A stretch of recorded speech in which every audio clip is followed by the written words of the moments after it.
Hello friends, this is Mansi and welcome back to my channel. मग कसा गेला कालचा संडे म्हटल्यानंतर मला वाटतं सगळ्याच बायकांचं सेम असतं की केस धुवायचे असतात. आणि मला माझे केस धुवायचे, स्वराचे केस धुवायचे, तिचे केस मोठे आहेत आणि आता ती करते बऱ्यापैकी स्वतः. पण माझ्या केसांची बरीच वाट लागली आहे आणि आता मला असं विचार चाललाय माझा की त्याला कट करू, जेणेकरून थोडे ते मॅनेजेबल होतील. ऑलरेडी जाऊन ते एकदम पातळ त्याचं शेंडीसारखं झालं आहे नारळाच्या.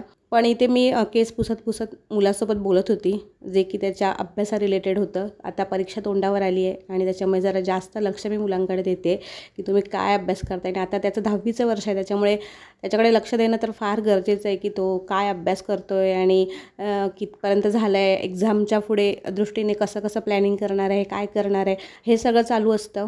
आणि मी नेहमीच त्याच्याबरोबर या विषयावर चर्चा करत असते. संडे म्हटल्यानंतर मग नवऱ्याला पण थोडंफार कामाला लावायला पाहिजे ना, एकटंच काय आपण काम करत बसणार दिवसभर. मग त्यांच्याकडून ज्या गोष्टी करण्यासारख्या होत्या त्या करून घेतल्या. तांदळाचा डब्बा फिल करून घेतला, जे तांदूळ संपलेले ते म्हटलं ओतून द्या मला, आणि तो त्याच्या जागेवर म्हटलं ठेवून द्या.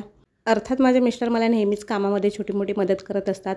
आणि खास करून जेव्हा माझं शिक्षण चालू होतं ना, म्हणजे मी माझं शिक्षण लग्नानंतर पूर्ण केलं, त्यावेळी शिक्षण जेव्हा माझं चालू होतं, माझ्या एक्झाम असायच्या किंवा मी स्पर्धा परीक्षांचाही अभ्यास केला आहे, त्यावेळीही माझ्या परीक्षेच्या वेळेला किंवा अशा बऱ्याच गोष्टी आहेत ज्या मला ते नेहमीच मदत करतात. टचूड की मला त्यांना सांगावं लागत नाही की ही गोष्ट करायची आहे. जेवण बरंच केलेलं, पण मी एवढंसंच खाल्लं, ज्वारीची भाकरी, भाजी. आणि आज सकाळी भांडी घासली नव्हती नाश्ताची, त्याच्यामुळे दुपारी इतका भांड्यांचा पसारा पडलेला ना. आणि भाकरी केल्यावर तर ओटा पूर्ण त्या पिठाने माखलेला असतो, जो की साफ करायचं म्हणजे खूप टेन्शन येतं. पण काय करणार, आपल्यालाच करायला पाहिजे. दुपारी सगळं हे करताना ना मला अर्धा पाऊण तास माझा यातच गेला.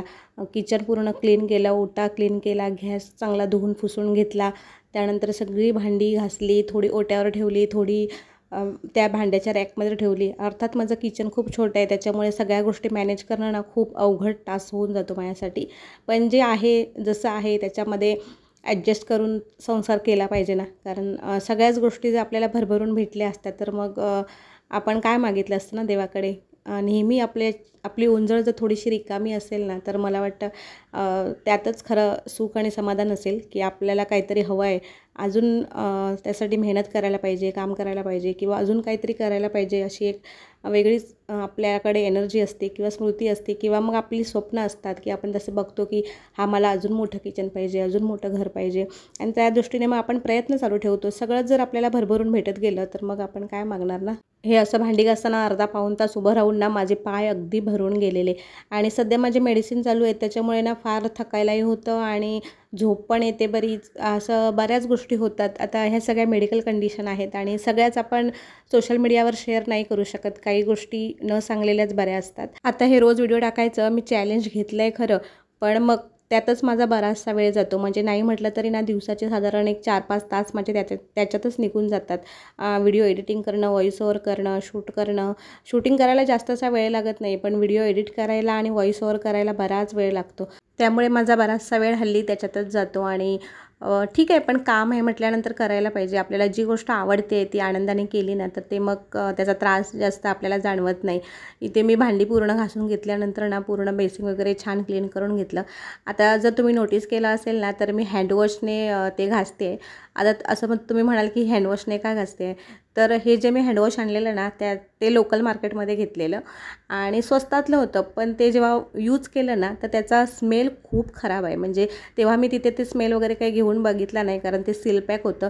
आणि घरी येऊन जेव्हा यूज केलं ना तर त्याचा खूपच घाणेरडा असा वास येत होता. म्हणून म्हटलं आता ते काय करायचं, फेकून द्यायचं का. मग म्हटलं आपले पैसे वेस्ट होणार, त्याच्यापेक्षा म्हटलं असा त्याचा उपयोग करू. आणि त्याने बेसिन वगैरे साफ धुतलं जातं. बाथरूम धुवायला मी त्याचा यूज करते, बेसिन घासायला यूज करते. तर म्हटलं चला कुठेतरी आपलं त्याचं कामात येईल म्हणून मी ते ठेवून दिलं आहे. आणि आता ते मी असंच ओटा घासायला, गॅसची शेगडी घासते किंवा माझ्या किचनमध्ये व्हाईट कलरच्या स्टाईल आहेत तर ते घासते. तर त्याचा असा वापर होतो आणि ते यूजही होतं आहे. तर मग इथे माझ्या पैशाचीही बचत होते की मी वेगळं काही दुसरं वापरत नाही आहे आणि ती गोष्ट आणली आहे तर ती फुकटही जात नाही, कारण त्याचे पैसेही वाया जाणार नाही. तर असं त्याचा वापर करून घेते मी सध्या. आणि हे भांडी वगैरे सगळी छान घासून क्लीन झाल्यानंतर मग परत व्हिडिओ एडिटिंगचं काम केलं आणि थोडा वेळ आराम केला. किचन कसं एकदम साफ चकाचक असलं ना की मग आतमध्ये काम करायला जरा उत्साह येतो, आनंद वाटतो. अजून काहीतरी करावं नवीन असंही वाटतं. तर पूर्ण सगळं चकाचक क्लीन करून घेतलं, थोडासा आराम केला. संध्याकाळी मला स्वराने चहा करून दिला. आता ती घरी असल्यानंतर मला असं छोटं-मोठं काही ना काही कामात मदत नेहमीच करते. तिला छोट्या-मोठ्या गोष्टी बनवताही येतात. म्हणजे खिचडी भात करता येतो, थोडा हलकासा डाळ भात करता येतो, मॅगी बनवता येते, पास्ता बनवता येतं. असं छोट्या-मोठ्या गोष्टी मी तिला शिकवल्या आहे या वयात करायला. कारण तिला कुठे जाऊन कुठची गोष्ट अडायला नको, की मी नसताना ती उपाशी राहायला नको, की तिला तिच्यापुरतं तरी करून खाता यायला पाहिजे.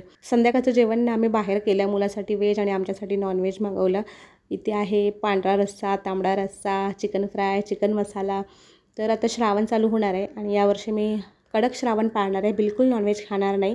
त्याच्यामुळे मग म्हटलं चला आता पोटभर खाऊन घेऊ. घरी बनवायचा कंटाळा आला. मिस्टर बोलले चल आपण बाहेर जाऊ. येता येता मग आईस्क्रीमही घेतलं. तुम्हाला हा आजचा व्हिडिओ कसा वाटला मला नक्कीच कमेंट करून सांगा आणि व्हिडिओ आवडल्यास नक्कीच लाईक, शेअर, सबस्क्राईब करा.